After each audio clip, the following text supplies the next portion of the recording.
Hi everybody, today is January 11th, 2014.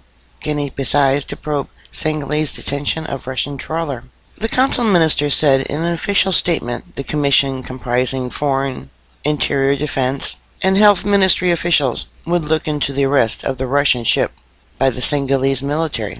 At the time of the detention, the Russian fishing vessel had a fishing permit issued by Guinea Bissau's Fishery Ministry, the government statement runs. After the seizure of the ship by Senegalese military, our maritime observers on board the fishing boat were beaten up.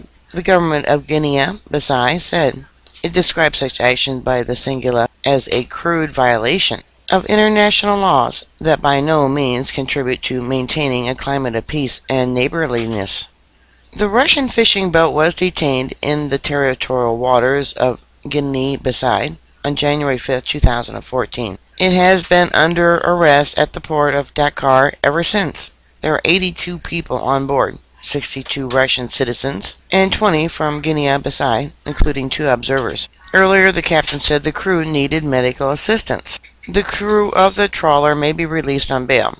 The Senegalese authorities are working on a document regarding the terms of the vessel's release. Russian diplomats are hoping to hold negotiations with the Senegalese authorities and get an explanation as to why the ship had been detained. Currently, the crew detained at the vessel had no access to medical aid and were running out of fresh water.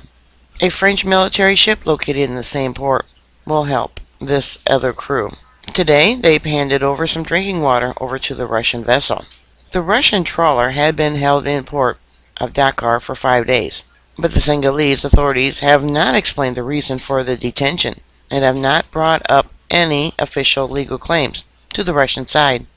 During the vessel's detention, the crew members sustained various injuries, with the captain complaining of pain in his kidneys, but they cannot receive the needed medical assistance as nobody is allowed off the trawler.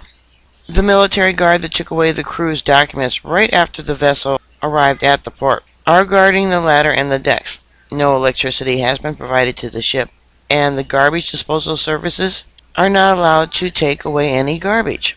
A Russian Foreign Ministry Special Representative for Human Rights, Democracy, and Rule of Law called the situation to be an infringement of the rights and interests of the Russian citizens. We are continuing to work hard towards the liberation of the vessel and the crew as soon as possible. We continue to press the Senegalese side for proper explanation of all the circumstances of the vessel's detention. We believe that the Senegalese side ought to fulfill all of its obligations to observe the lawful rights and interests of the Russian citizens at international level, including providing medical assistance to the captain of the ship. Meanwhile, talks between the Russian diplomats and the government of Senegalese, set first for January 7th and then January 8th, are constantly being proposed. Rosviglaska links that fact to the pressure coming from the environmental organization Greenpeace. One of its members, Senegal's Fishery Ministry, took part in the detention of the vessel, said the head of Rosviglaska's Center for Public Relations. It was he who gave the orders to capture the vessel, as he has such authority. Actually, all that mess around the trawler and all the stories regarding Russia's fishing in that region are tied to Greenpeace. The organization is used as an instrument in harsh competition for the fish in that region. Everybody understands that perfectly well. Such actions for Greenpeace are not rare. For example, last year, activists of that organization tried to take over the oil-producing platform in the Pecora Sea. It was exactly the failure of that operation that could have caused the displeasure of those who ordered it and provoked the attack on the Russian vessel. In that case, Greenpeace is turning into an instrument of political pressure. And this is what the head of the Institute for the New States thinks.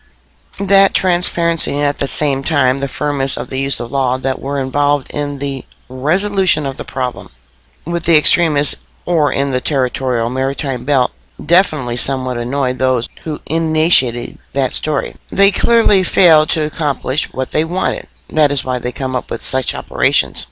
Let me remind you that in a month we have a grand international event, the Winter Olympics. In my opinion, the closer we are to the Olympics, the more frequent the attempts to throw a fly in a huge and remarkable container of ointment will be. Well, that's a new twist to the story, isn't it? There's another article that's showing injuries to the captain and its crew members that were supposedly beaten by the Senegalese military. Evidently, this is off the coast of Africa. I had never heard of this area before.